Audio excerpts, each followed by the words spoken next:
이사야 41장 10절 두려워 말라 내가 너와 함께 함이니라 놀라지 말라 나는 내 하나님이 됨이니라 내가 너를 굳세게 하리라 참으로 너를 도와주리라 참으로 나의 오른손으로 너를 붙들리라 너무나도 부족한 저를 이 자리까지 서게 하신 하나님 아버지와 목사님께 감사드립니다.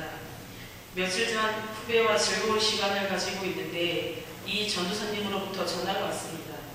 이번 1일 부흥회 때 하나님께서 집사님의 삶에 개입해 주셨던 것들을 간증해달라고. 보통 그런 전화가 오면 대부분의 성도님들은 밤에는 아니에요 못해요 라고 대답을 하는데 저는 나도 모르게 주저함없이 예 알겠습니다. 드디어 나에게도 올 곳이 왔구나 하면서 아주 쉽게 대답을 했습니다. 제가 잘 할 수 있어서가 아니라 내 삶의 전체가 어쩜 내 인생 숨도리째 하나님의 다스림과 치유하심에 되어 있기에 밤을 새워서 전한다 해도 부족할 만큼 아버지의 사랑 안에 매어 살아가는 행복한 딸입니다. 저는 무태신앙으로 그저 습관적이고 형식적인 예배자로 살아왔습니다. 남편을 만나서 살면서도 대충 적당히 세상과 타협하며 지금까지 지내왔습니다. 그런데 하나님은 그런 삶을 살아가는 저를 다듬어 보시기 시작했습니다. 하나님 입장에서는 단순히 나를 다듬는 일이지만 저는 그것이 얼마나 고통스럽고 아픈지 몸부림을 치며 고집을 피웠습니다. 그럼에도 불구하고 저는 여전히 놀기 좋아하고 음주 가무도 즐기고 성격 또한 난폭 그 자체였습니다. 매일같이 남편에게 짜증을 내고 서로 얼굴만 쳐다보아도 으르렁거리며 싸우기 일쑤였습니다. 그러던 사이 저도 모르게 몸에 여기저기 이상 신호가 오기 시작하면서 서서히 주님을 인격적으로 만나게 되었고 예배드리는 것을 사모하게 되었습니다. 강대상에서 흘러나오는 말씀이 저의 몸과 영혼을 터치하기 시작했습니다. 예수님께 저와 같은 죄인을 대신해서 십자가에 못 박혔으니 그 십자가의 사건이 나의 사건으로 다가옴을 믿게 되었습니다. 가장 먼저 변화가 온 것은 음주 가문을 끊게 되었고 난폭했던 성격도 저의 입에서 하나님 감사합니다라는 말이 저절로 나올 정도로 믿음의 사람으로 변화하게 되었으며 남편과 서로 조금씩 이해가며 살아가고 있을 뿐 아니라 특별히 상처를 말해서 유려하는 말로 바뀌었습니다. 마음을 다하고 뜻을 다해 예배드리는 것이 무엇인지 차차 알게 되어졌고 이런 예배로 인하여 하나님과의 관계에서 회복되어졌을 때 다른 모든 관계에서도 회복되어지고 삶의 성숙함을 경험하게 되었습니다. 저는 지금 중학교 앞에서 조그마한 분식점을 운영하고 있는데 단골 학생들과 저희 교회 부서에서 많은 도움을 주고 있습니다. 그래서 피곤한 줄도 모르고 열심히 일을 했습니다. 그러던 어느 날 몸이 너무 피곤하여 쓰러질 지경까지 이르게 되었습니다.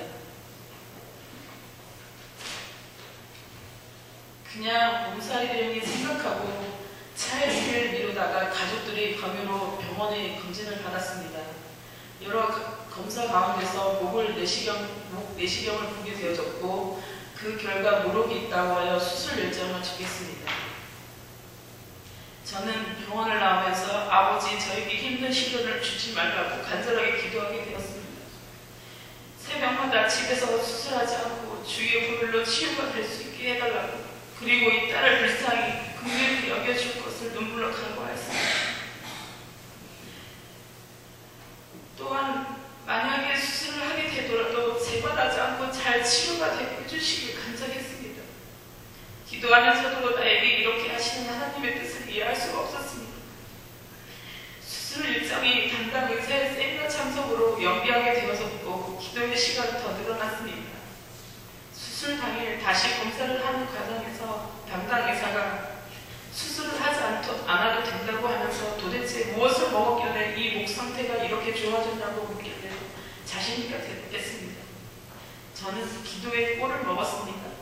야고보서 5장 15절 말씀에 믿음의 기도는 병든 자를 구원하리니 주께서 그를 일으키시라.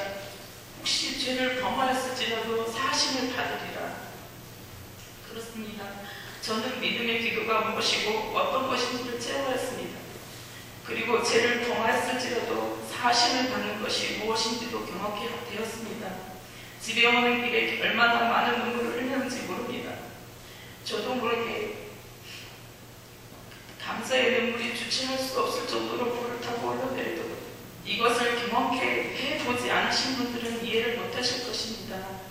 하나님의 뜻을 헤아리기 어렵더라도 하나님의 뜻 안에 내 있음을 알고 그저 감사를 올려드립니다.